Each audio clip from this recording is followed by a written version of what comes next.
Attention wrestling fans, Southern Honor Wrestling returns to the Action Building Friday, May 7th for SHW 27.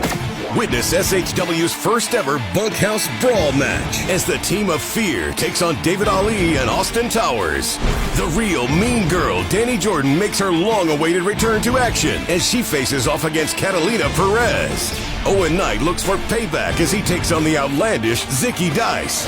Lethal Poison defend their tag team titles against the winner of Technical Excellence versus the Honor Society.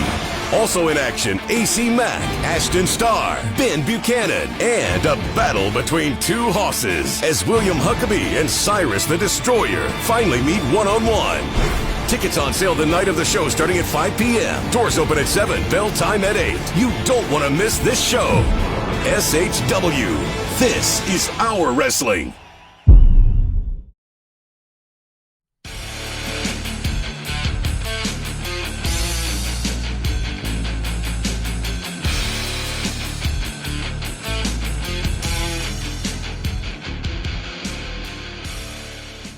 Hello, ladies and gentlemen. Welcome to the Tapped Out Wrestling Podcast. I am, of course, Nick McDaniel, and as always, I am joined by my mother, Byron. Well, I've adjusted everything else today. I figure I might as well adjust my headphones. Oh, wow. Guys, sometimes the pre-show is nothing but cursing on my part. And that was another day today. Had some more technical difficulties. So we're going to make this work. We're going to make y'all have another good day of content. We're going to make another great wrestling podcast. What's up, Nick? Well, you brought up technology, man. There's lots of stuff we want to talk about, but something came out this, was pieced together over the last week that I kind of wanted to address right out of the gate. And it involves technology and how, that is frustrating to some people. But I wanted to talk about, listen, there's rumors already in the mix that, maybe, listen, let me back up. I'm backstory here. So doesn't it feel like just yesterday that Fox signed that SmackDown deal for like $1 billion? Like we were talking about that topic, and it was just, it's the biggest deal. Oh God, how long was the deal for? It was 5 years, but here's the problem. Do you realize we lost like 1 year, like completely? We didn't even think about that's gone. Oh. It just flew by because of whatever, and then it was actually before that. It was a year before, because it was October. So we're a couple years in. I mean, so this deal, I mean, I'm looking at it here. They'll start renegotiating their deals in late next year of 2022. So they'll announce it like in the spring of 2023. So then it'll be, late that year or the next year they'll be into the new deal. So what I'm concerned about is, the guy that's working on this is WWE President Nick Khan. Am I the only person that's saying something strange here? No, it's Am I a detective? Am I a conspiracy theorist? Yes, you are. Okay. Are they putting fluoride in the wrestling water? And are everybody named Khan involved in wrestling? Well, listen, there's lots of conspiracy theory, but the $1 million question, Myron, is where does SmackDown go next? Because we're at a point, right, where everybody's, oh my God, they overpaid for this and they overpaid for that. Well, hell, we're going to talk about a little bit about, we talked about hockey signing a crazy deal.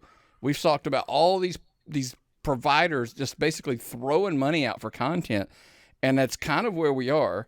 And so then the rumor surfaces that, Nick Khan, who you brought up, was on the call, and it's, they're talking about the possibilities of Amazon Prime Video or Apple TV.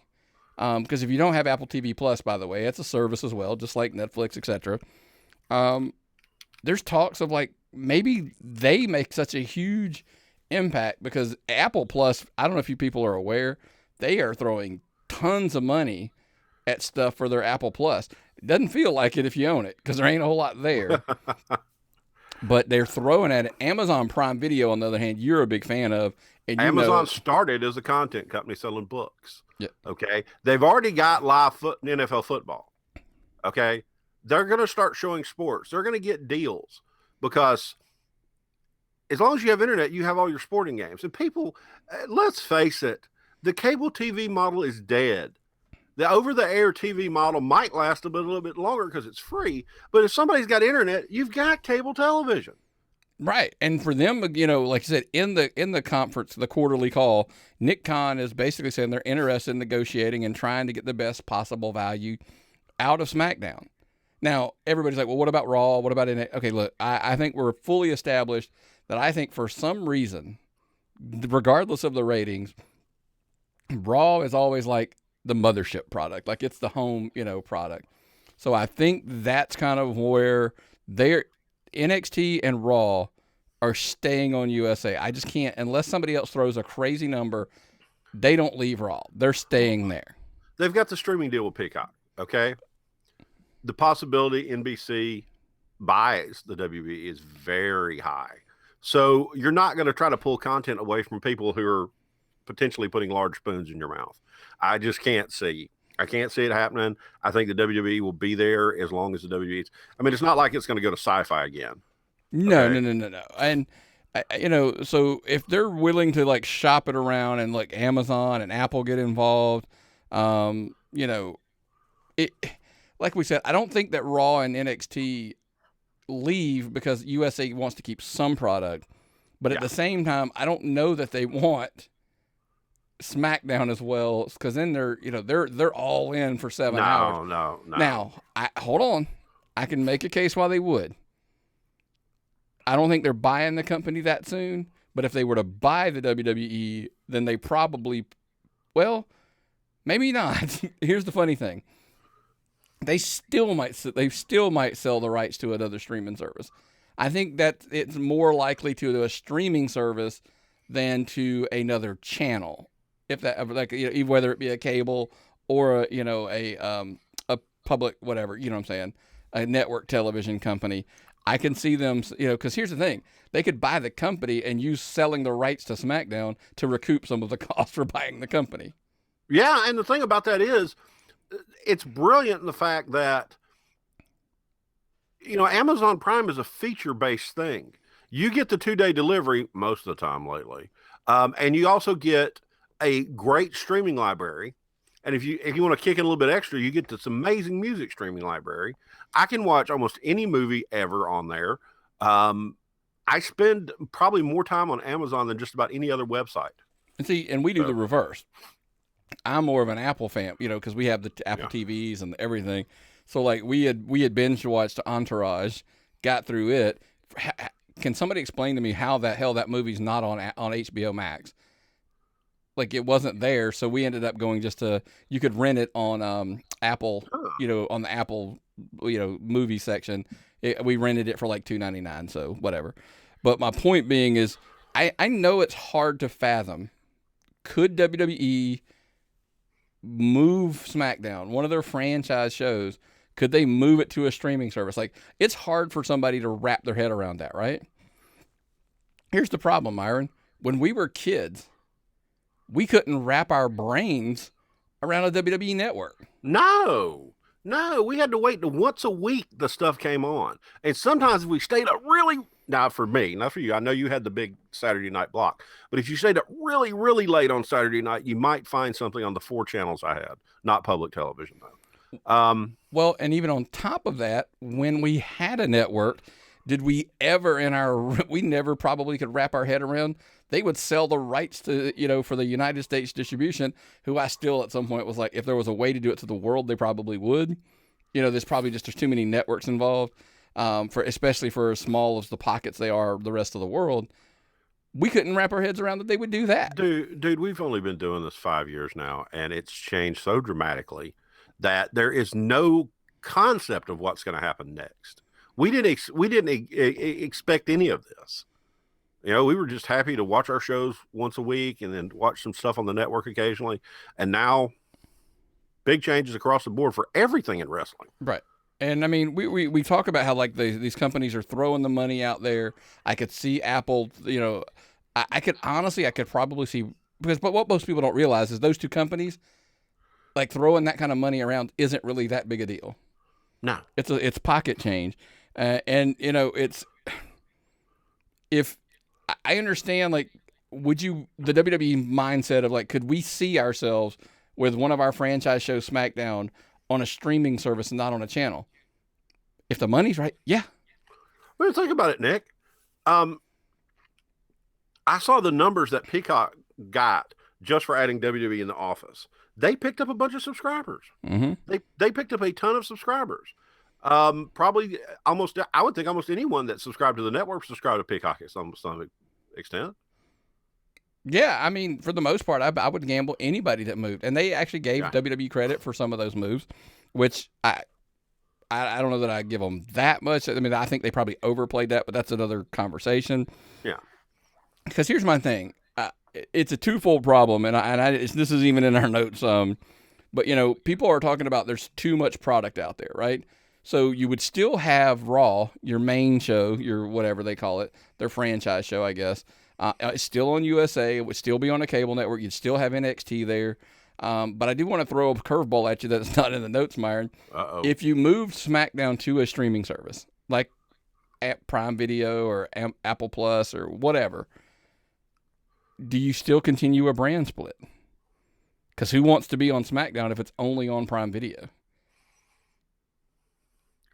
I hadn't thought about that. See? What if you're getting more people on Prime Video to watch it?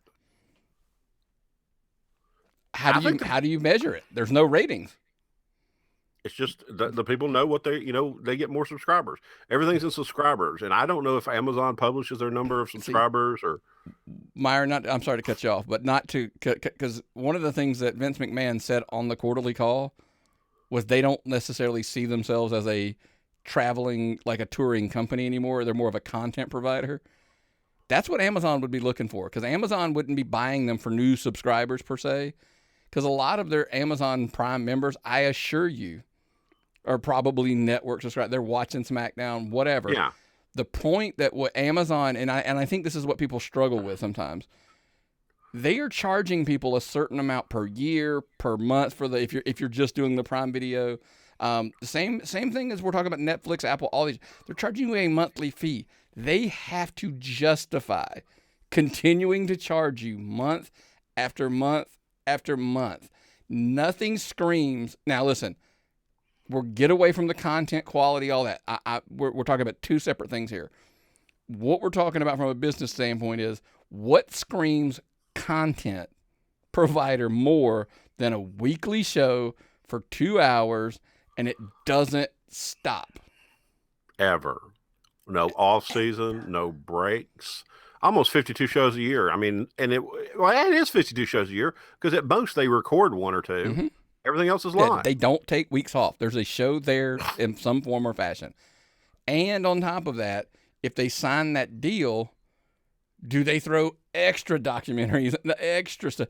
Do they work it out? Now, to be blunt, that goes back to my point of if NBC Universal purchased it and then they sold SmackDown's rights to, Prime, then of course they're probably going to trickle out old, documentaries over there, whatever, to help the deal out, and that recoups some of their costs pretty quick. And to be honest with you, that was something we hadn't even talked about beforehand.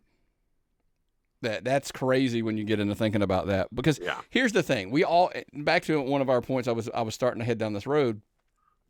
People complain all the time. There's too much content. There's too much wrestling.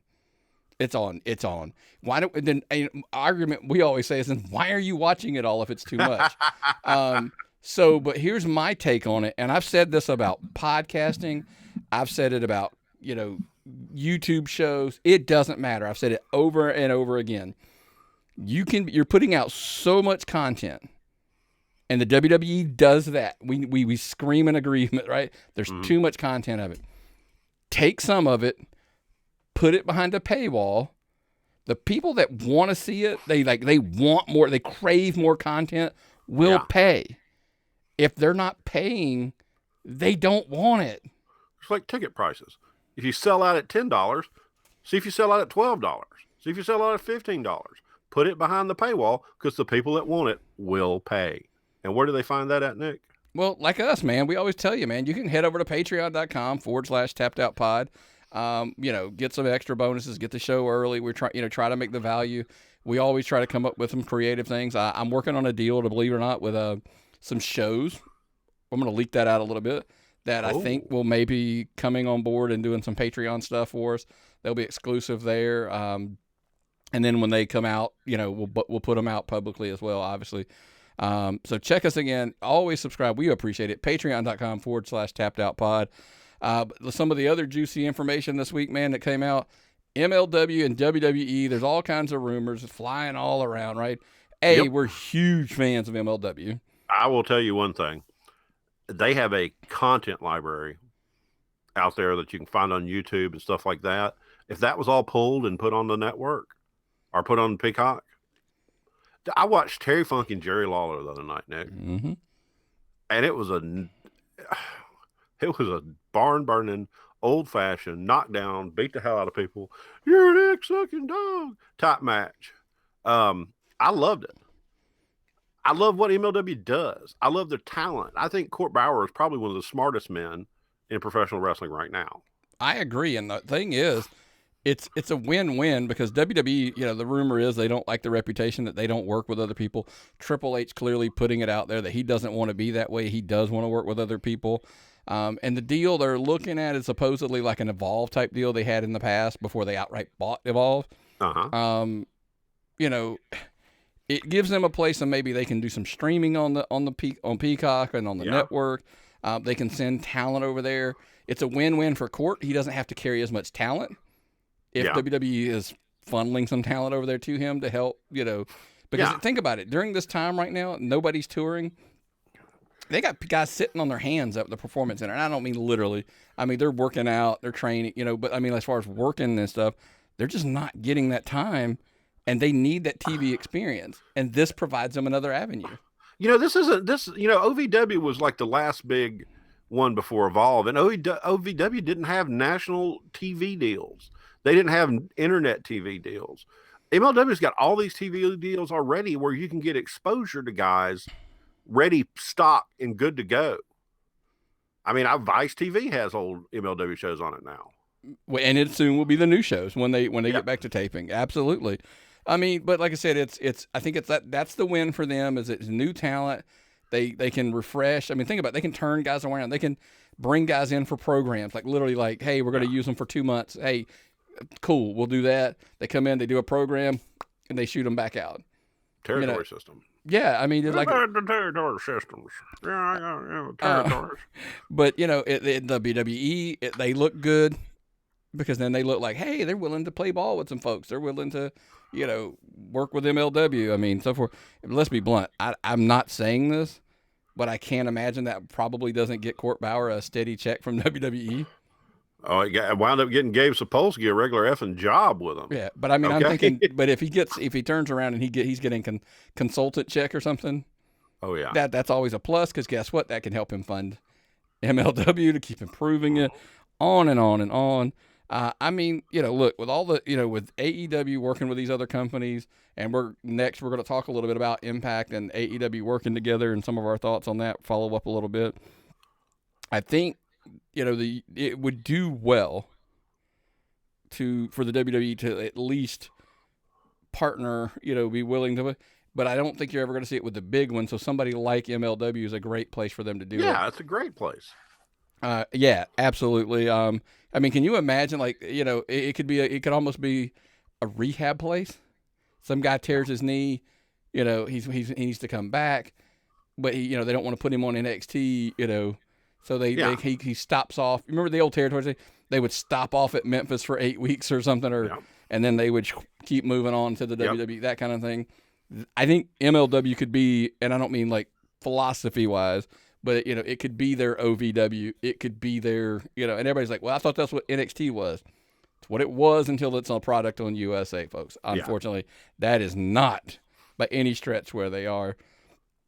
But, deals or partnerships are all over the place, man. We're going to head in to talk a little bit about Impact. But before we do that, we're going to check out something, from our new sponsors over at Baxter Blue. Do you experience digital eye strain from too much blue light exposure from digital screens? Baxter Blue glasses are not your average frames. These blue light lenses filter 80% of the highest energy blue light, eliminating 99% of the glare. This past year, we have all been glued to our devices more than ever. whether we're doing our podcast or we're doing Zoom calls, all of that stuff, our exposure to digital light has soared, and our eyes and our sleep are suffering as a result. Baxter Blue is also a force for good and provides a pair of reading glasses for someone in need for every pair sold. This is eyewear built for our digital age, and Baxter Blue is giving our listeners 10% off the next purchase of blue light, sleep, or kids glasses. Simply click the link in our show notes for the exclusive discount. This is a sign you have been waiting for to invest in blue light glasses. We know you will not only love your Baxters, we know you will feel the difference. Well, man, let's head over into the Impact stuff we were going to talk about here. As you can see there is, I don't know what they call him now, the belt god or whatever the hell they're calling him. So much shiny gold, I need some Baxter Blues to look at that. Absolutely, man. Listen, the controversies, the backlash has come around over the last week. Some things have been said. Look, let's first and foremost, kind of set the table here. Rebellion pay-per-view. They were estimating 9,300 buys. You're out to ask me, why am I getting the numbers? Well, A, that's one, that's what I do. Two, it's like the best pay-per-view they've had in that's forever. TV buys. That's buying through your cable provider. Correct. Not streaming through Fight or Impact Plus. Correct. Imagine that number. Because I would think it would be easily, 4 or 5 times that? I would think $40 a pop. I would think it's more, yeah. Oh, it's hurt. It's going to hurt Impact in the long run. That's money. And they haven't done anything like that since Dixie Carter was there. And she had all the WE talent in the old days. And it was a big deal. Okay, so what? I'm going to disagree with Bischoff here because you're going to give me a Bischoff speech in a minute. Guys, that's money. Money. They need money. Okay. They need to build a war chest. Which I agree. I'm super positive for them. There's lots of things I love about them. I will give you the Bischoff quote, and we'll kind of head there. Basically he said nobody gives a fuck when he asked him about payout. I guess it's presumably some kind of benefit to Impact talent. Impact to have talent from AEW come over and participate on their show. Just nobody cares. Nobody's gonna watch it, and I'm sure the action is good. I'm sure there's some great matches. Hint being Bischoff, don't watch it. I'm guessing there's some great matches that take place. If you're a fan, then great. He goes, but step back, take your fan hat off and put a business hat on, and go, why does it even matter? How's it performing? Who's benefited? Not just jerking yourself off, making yourself feel good for the decision you've made or support of a fan. But in terms of numbers, how's it benefiting anybody? Which the pay-per-view, by the way, shows it did benefit. Or is it really diluting AEW in a particular, he says, or is it diluting AEW in particular, in my opinion, and not really helping Impact? Because when the AEW component of this eventually goes away, what are you left with? Less than what you started with because you've been building your brand around something that's only temporary. He brings up the fact that, if you're delivering 130,000 viewers, he understands why they make the deal. I mean, at the time, AEW's they were, 600, 800,000 viewers. Now they're 1 million. It's kind of pulled back a little bit recently. So he understood why. But now the trade-off, their ratings were doing better. Their viewership was tending to be up. Listen, last week totally was an aberration. The NFL draft on Thursdays, Friday, it killed SmackDown. It killed Impact. Anything it's up against, it crushes. So don't even worry about it. That's not my concern. And I get short-term, it works. But we used to call that hot-shotting in the territory days. Yeah, that's what it was called, and I can see that. But I've learned something new about this whole thing. I've kind of got to like Kenny Omega because I always didn't care for Kenny Omega. But since he's been on Impact and developing this character that he's going to take back to AEW and make him a better heel on AEW, working with Don Callis gets a contract maybe. It's helped Kenny. It's made Kenny into a more believable character than Twinkle Toes McFingerbang or whatever Cornette's calling him now. Back to my original point. You make AEW's champion a bigger star. You make him more appealing. More people are drawn to him because they like the new attitude. He leaves and goes away. Where does that leave Impact? We're arguing from the Impact point of view, not the AEW point of view. Well, if it continues, they get more access to talent. If it dries up altogether, I don't think as long as Don Callis is involved, it's going to dry up altogether. If it dries up altogether, you've still got a good show. Impact was fine without this. I think it's got a more exposure. Okay.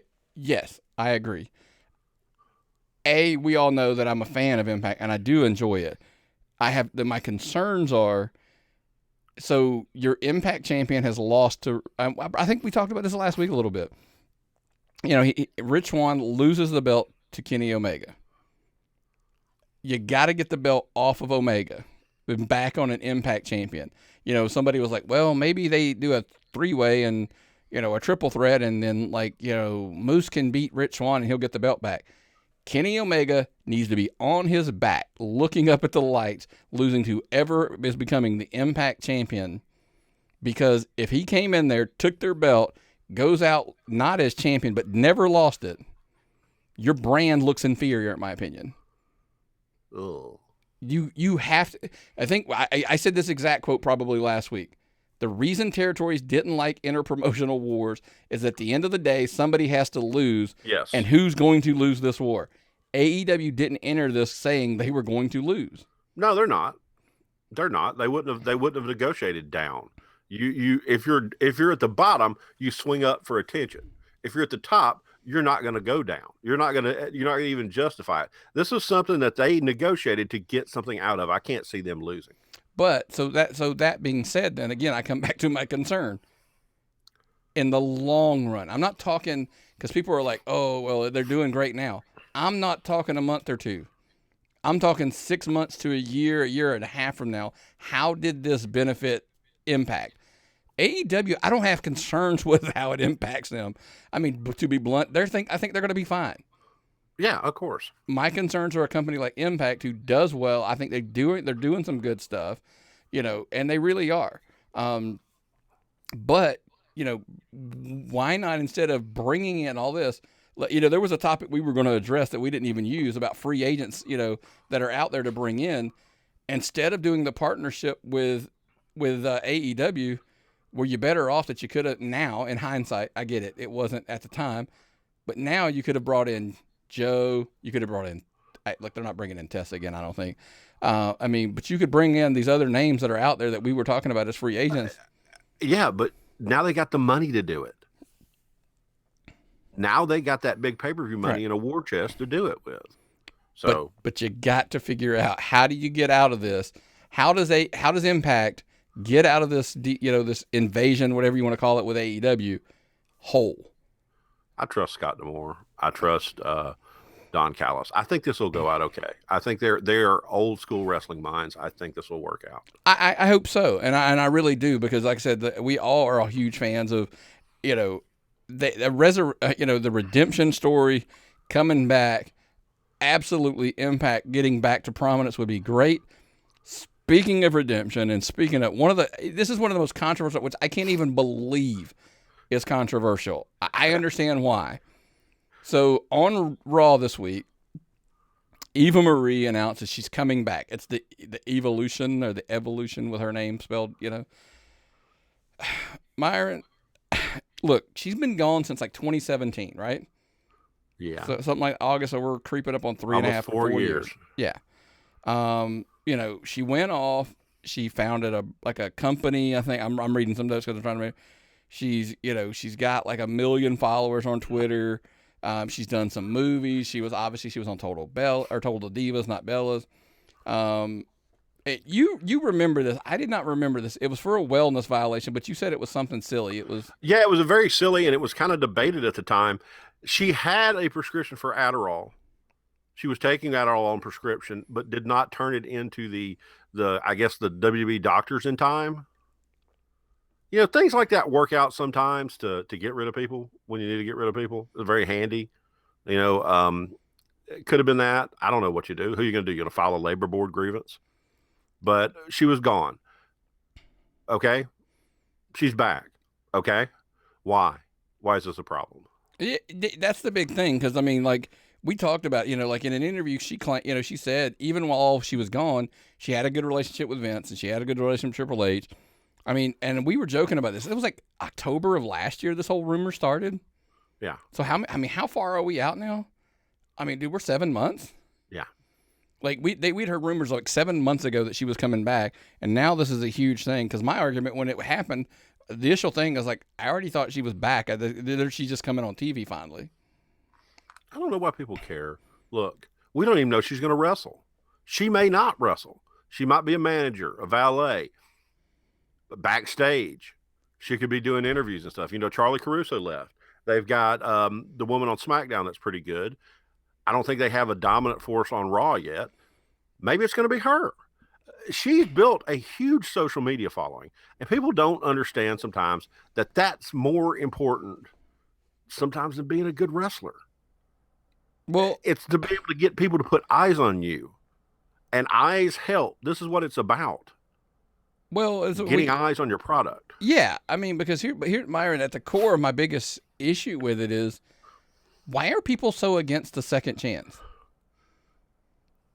Seriously, think about it. I'm not saying she deserves a push right out of the gate. I'm not saying she should be champion.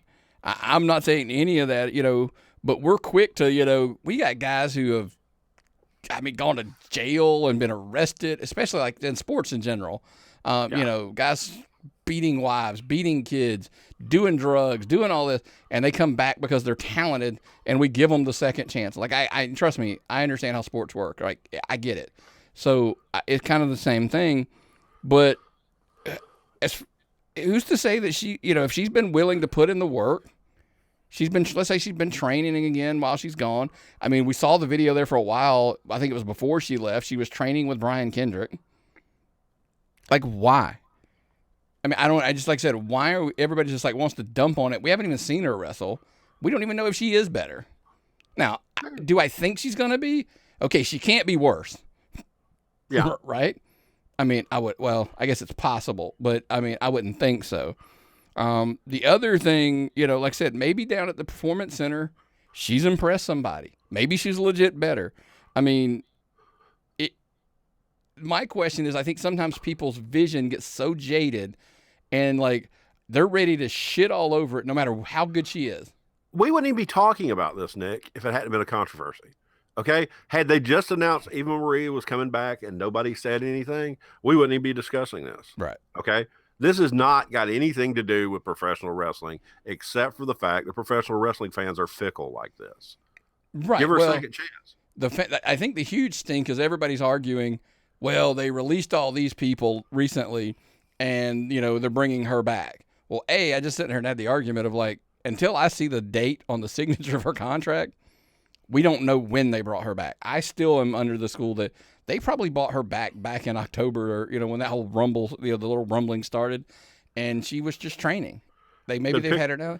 Because you brought up the pictures with this new kid. That new kid, that football player they got that's supposed to be the new Brock Lesnar, the next Brock Lesnar coming out, massive. All of a sudden, they're having pictures together on social media. Like they're at the same barbecues and stuff. She's clearly they're working out. She's putting in the work. They've had good luck with managers lately. Okay? Can she talk? I don't know. I probably never even watched this woman wrestle. I don't give two shits. If they can bring something out and make it entertaining, I could care less. Okay? They gave MVP his chance. Look at what he's done. Yeah.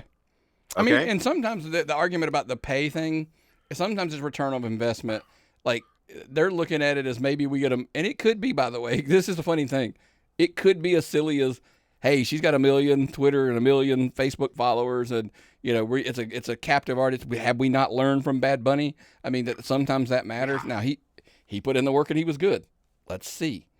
She should have never been put in the position she was in the first time. She was completely set up to fail. Yeah, and everybody wants to give Tessa Blanchard a second chance, and good Lord, the things she's done. She stole a belt.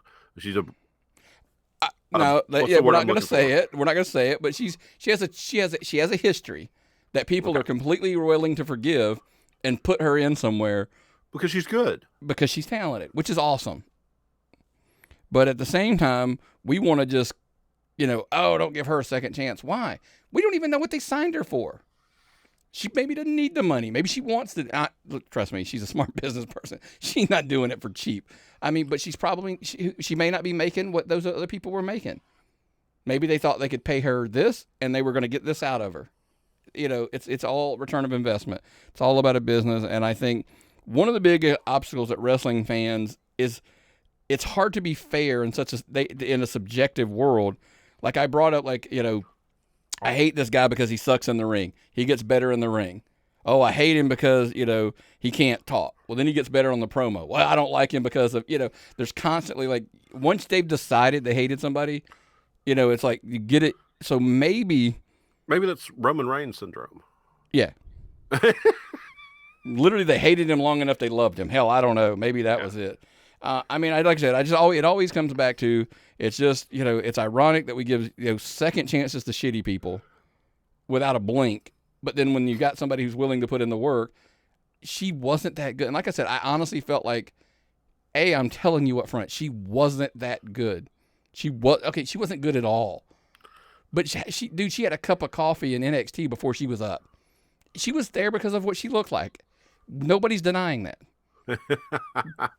But at the end of the day, if she's gotten better and she's improved and we see it, what's one of the biggest things about storylines? Let's see how it unfolds. Yeah. It's not like she's got ugly in the time off. Everybody shit on Bad Bunny for weeks. And then he gets at Mania and everybody's like, oh. I was like, literally sitting in my chair watching that match.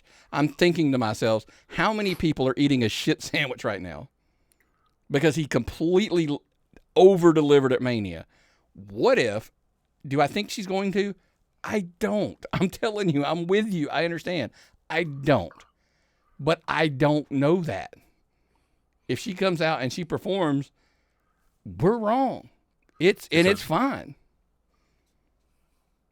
Agree? Just quit being so negative buttholes.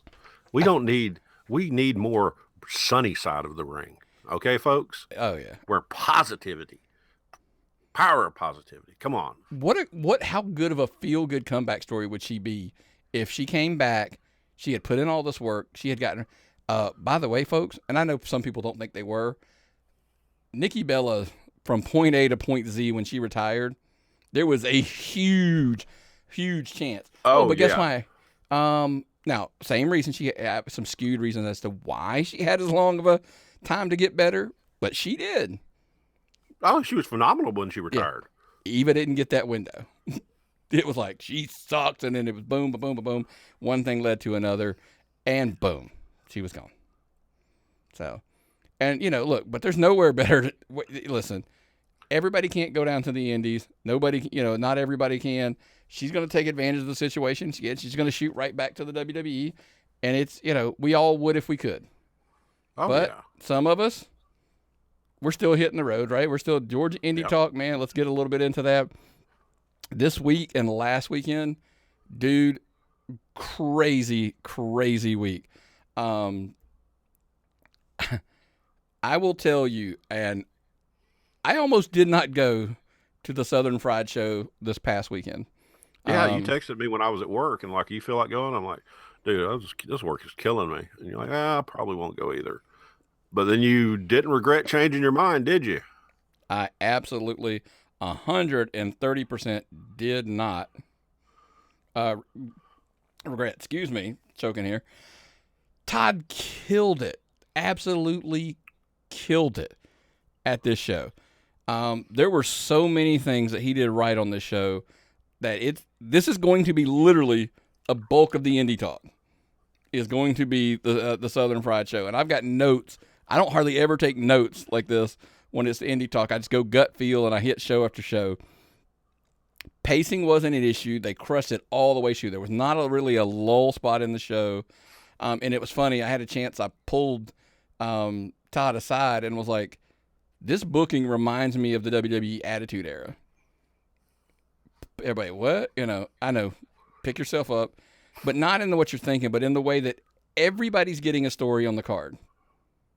All the way from the smallest guy on the show, and I don't mean that in a negative way, but to the main event all the way down. If you're on the show, there's a story as to why you're on the show, from top to bottom. That's lacking, in my honest opinion, in a lot of promotions where they're just throwing out matches. Like, you can have great matches with no story, pointless. Average match. Yeah, average match, great story, memorable.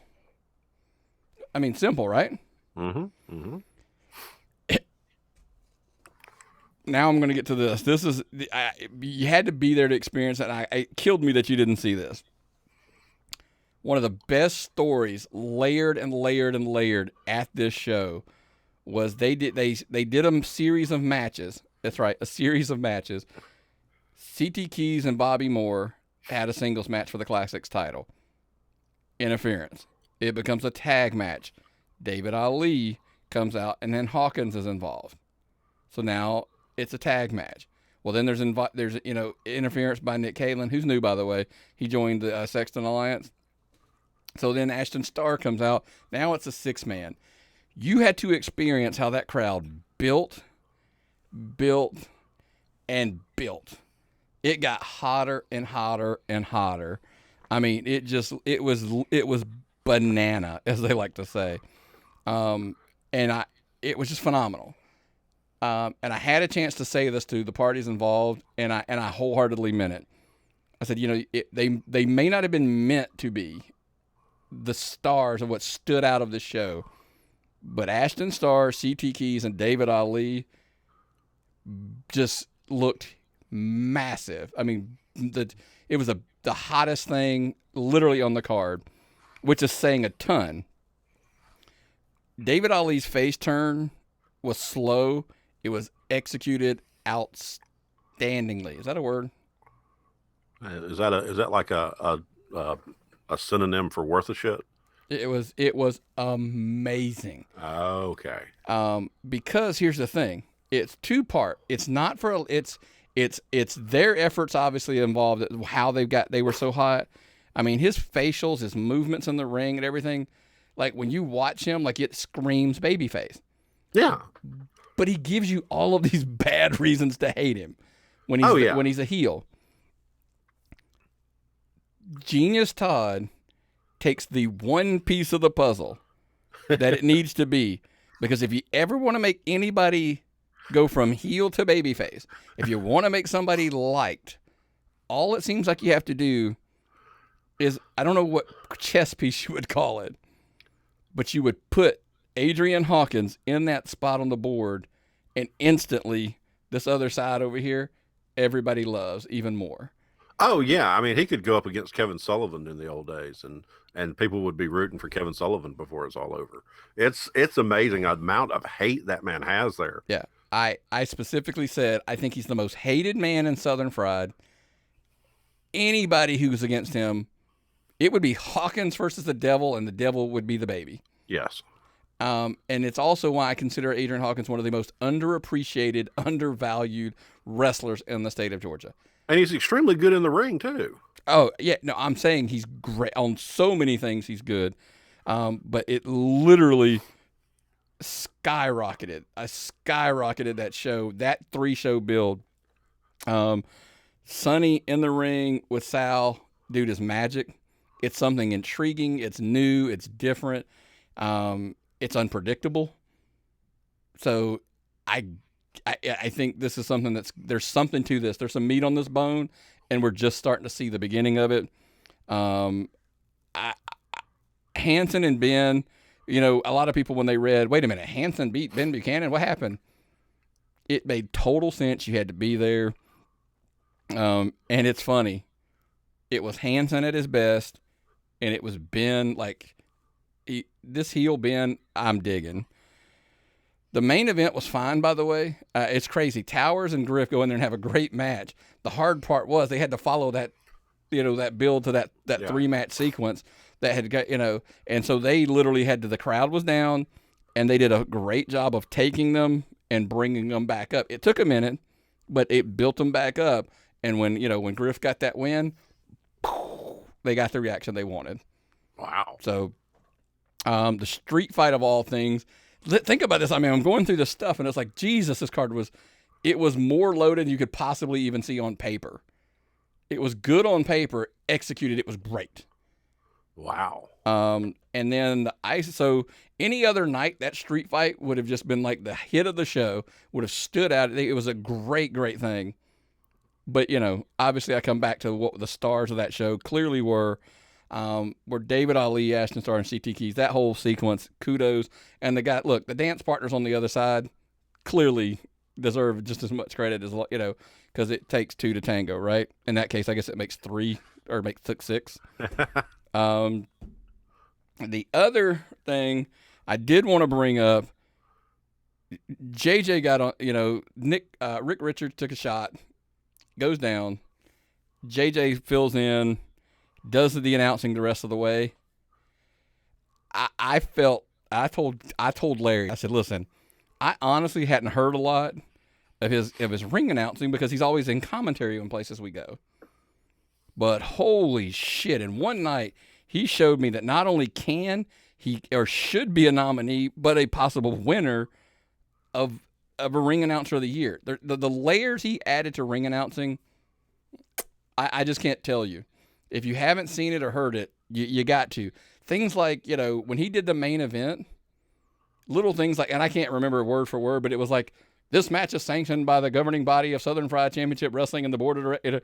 I was like, that's different. And it was like, and he waited till both guys were in the ring, fighting from this, is the, blah, blah, blah, you're the challenger from, Austin Towers. And then on this side, and it was things like, he is your, for 147 days, he has been your reigning and defending, Southern Fried champion, Southern Fried heavyweight champ. I'm like, dude, it's the little shit, man. Yeah. I love him on commentary. I would like to say, I'm a huge fan of Michelle Mark, but I'll listen to him to see what he's like on the mic there. Yeah, I'm telling you, check it out, especially, when the videos go up for Southern Fried on the fan club. Check them out, man. That show, you hate to throw show of the year out there,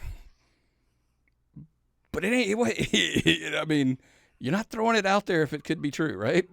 Yeah. So, and it's like, it wasn't like a big show, quote unquote, for them, but it was executed to the point of, if you're talking about matches and the flow and the story, everything, amazing job, Todd. That's all I can say. I mean, but that was last weekend. We're going to head into this weekend. Before we get in, we're going to talk a little Southern Honor Wrestling, but before we head and talk into them, check it out, man. Southern Honor just got outlandish! Look at the jackhammer! But now Corey Hollis is distracting. He's full of tights! He got him! You're pissing me off. Gunner! Honor Society, technical excellence. Immediately, the winner takes only the poison for the tag title. That might have snapped his ankle there. This is not good. Everything that you do in Southern Honor matters. Every last one of your actions matters, and they have consequences. Next month, in a bunkhouse brawl, there will be no salvation. There will only be fear. Set it off, put it all to the test. Every ounce of sweat with every breath, nothing less. Set it off, get ready, get set. Come on, set it off. Hold steady, we next. Come on.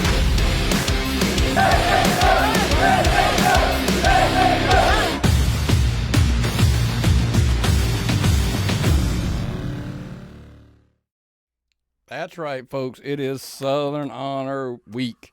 I'm going from that show last week, Southern Fried, this weekend to Southern Honor. Whew, I'm gonna be wore out in 1 week. I'm stoked, man. I'm stoked. I'm getting to go to this show. These work weeks that are killing me lately, all forgotten because I'm going to be at this show, man. I am stoked. Yeah, man. I mean, look, they've been building it. There was the David Ali kicking Logan with his son there when they were doing the promo. On and on. They built this story really well. Sunny Days and Logan Creed versus Austin Towers and David Ali in a bunkhouse match. Look, they do some pretty wild stuff. So, I mean, we're going to see 2 weekends in a row, crazy brawls. And I just, brawling with Logan Creed and Sunny Days just doesn't sound like a fun day at the park. Nope. But fighting Ali and Towers doesn't sound like a real good one either. And what is this bunkhouse thing? Ooh, that's a Dusty Rhodes. That's some Dusty Rhodes. I guess we're going to see boots and we're going to see jeans and all that good stuff maybe. Who the hell knows? I mean, but, we're going to see weapons galore, I'm sure, out of those guys, whether it's tables, chairs, bats, barbed wire. God only knows what those guys. But, not only that, dude, we're also going to get the Honor Society is going to be wrestling Chip Day and Kyle Matthews, with the winner immediately getting an opportunity at Lethal Poison for the titles. It's always cool to see Chip and Kyle, man, do their thing in the ring. Those fans have really gotten behind Chip and Kyle up there. Pretty cool. And, hey, to be fair, Honor Society, they're young, super talented kids, so be careful and watch out for those guys. But now we come to the match. There's really a few, obviously, that you're super excited about seeing. But Huck and Cyrus, I'm just hoping that RJ gets that ring together well enough that it doesn't fall apart when those two guys go. Slobber knocker. Yes. Yeah. I'm looking forward to that. We've heard Hoss fights and Hoss tournaments and stuff. There's a lot of beef in there, Myron. Yes, indeed. This is going to be a hard-hitting match. I can guarantee this is going to be a hard-hitting match. But I'm super stoked to see women's wrestling return to Canton. Yeah, Danny, God bless her. Look, her crowd is ready to have the queen back. Southern Honor, whether they love her, they hate her, they miss their, Danny Jordan. They're excited to have her back. Catalina Perez is it's a dangerous opponent. Well, we're talking about AEW talent here. We've seen them on that. Yeah, exactly. These people, I have seen Catalina Perez on so many different shows lately. So we got some good stuff. We got some good stuff building here. The women are going to be automatically great. I can tell. You get some, and I'm still excited about the last three matches on the show. Yeah, I mean, you got Owen Knight going to try to get a little wins against Zicky Dice. Easy for me to say. Don't get congestion, folks. It's hard to say wrestlers' names.